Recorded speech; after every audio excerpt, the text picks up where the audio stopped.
magsilbi kayo ng maayos sa Pilipino. And sorry din natin na ano yung number 1, sabi niya, huwag kayong magnakaw. Si PRRD at ang team niya, wala kaming inapi kahit na sinong media. At paulit-ulit narinig namin kay President Duterte, magtrabaho lang tayo. So, ito yung nakikita ko ngayon, ang malaking problema sa Pilipinas.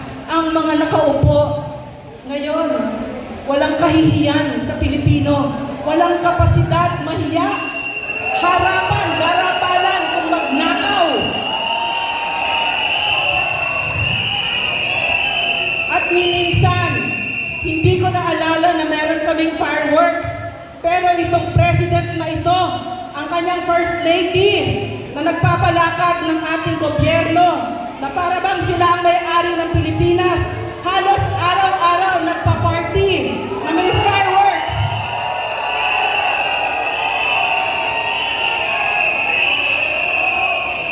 At kung hindi nyo pa alam, ang nakapalibot sa Malacanang ay slum areas, mga kababayan natin na mga pinakamahihirap dito. Pero hindi sila nahihiya.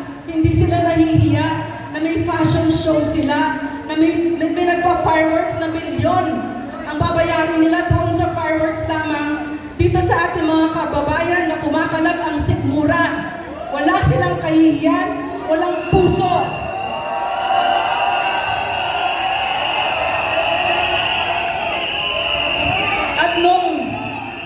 At nung kami ay nagtanong sa programa namin, sa Speaker of the House, na pinsang buo ng Pangulo na ito, totoo ba, Mr. Speaker, na 1.8 billion ang travel allowance ng opisina mo?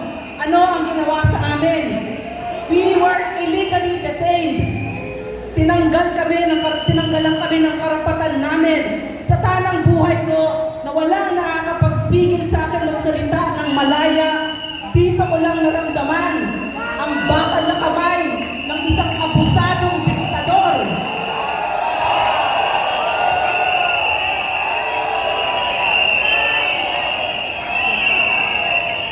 At ano ang ginawa kay Pastor Quiboloy at sa Kingdom of Jesus Christ?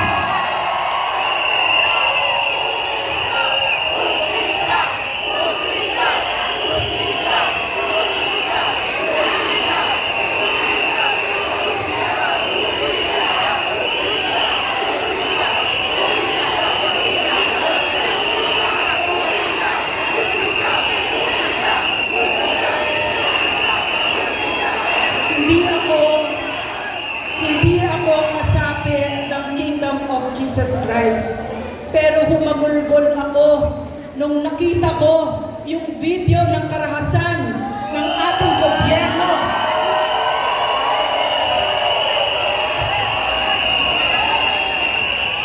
Umiyak ako kasi ang ating mga kasundaluhan, ang ating mga pulis, yan ang aking mga bayani.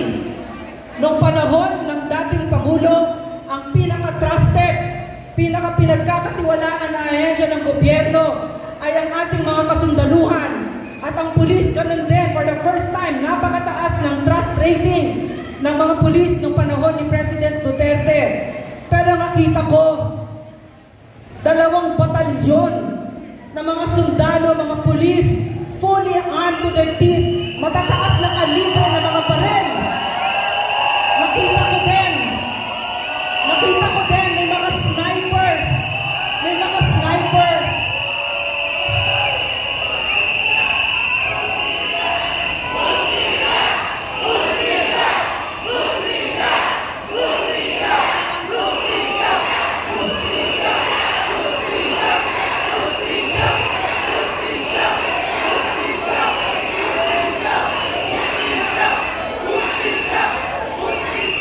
Nakita ko din ang mga snipers.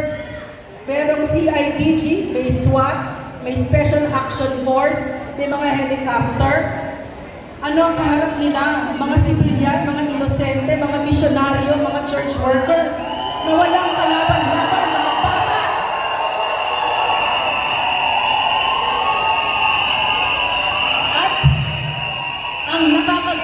dito.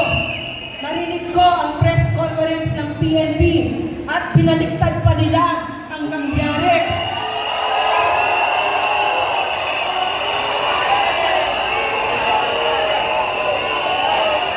Ang sinabi nila ay isang katawa-tawa na itong mga bata, itong mga unarmed civilians, mga church workers, ang nangharas sa kanila. Paano nangyari yon?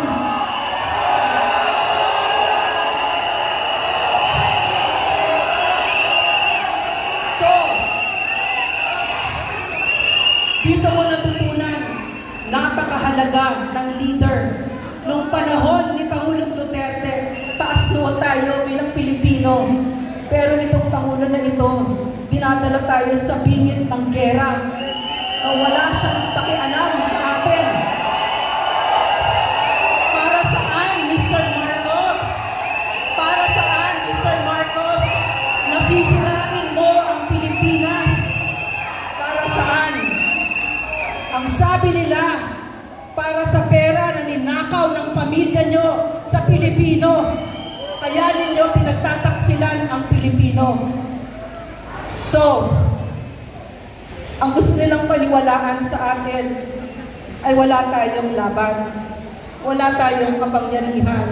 Nakalimutan na nitong mga lulong sa kapangyarihan at kung ano pa, sa droga daw, lulong din. No? Nakalimutan na nila kung sino ang nagbigay sa kapangyarihan nila. Ang taong bayan. At ako,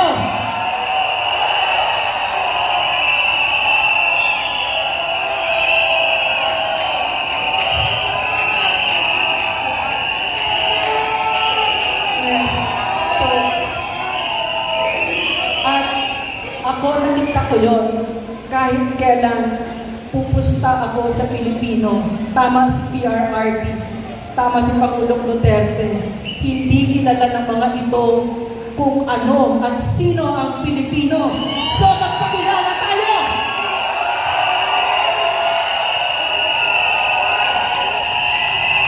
Maraming salamat, Doktora Lorraine Badon. Palakpakan ulit! Ang init! Ang init! Mas paiinitin pa natin ngayong gabi. Dahil ang susunod na magsasalita